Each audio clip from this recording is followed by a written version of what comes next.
jugando, haciéndose tonto para poder solucionar los problemas de nuestro hospital y cree que con reprimir a los trabajadores estamos solicitando un bien para nuestra unidad hospitalaria y para nuestros pacientes, va a solucionar los problemas de la ineptitud de sus empleados que tiene a su mando en los servicios de salud.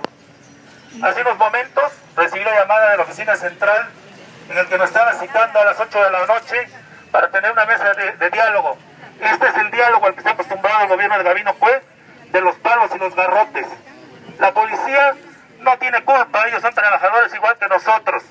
Ellos al igual son empleados del gobierno del Estado y que tienen que ganar un salario y que tienen que mantener a su familia.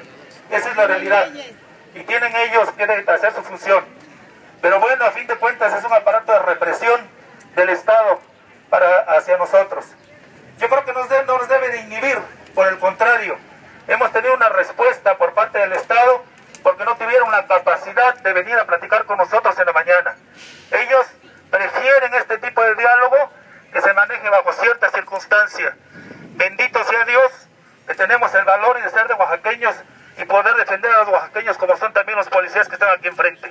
Ellos vienen a cumplir nada más una solicitud que les han hecho los esbirros del Estado, quienes vienen a reprimir nada más cuando no estamos de acuerdo con todo lo sucio con lo que trabajan y los fraudes y toda la corrupción que tiene este gobierno.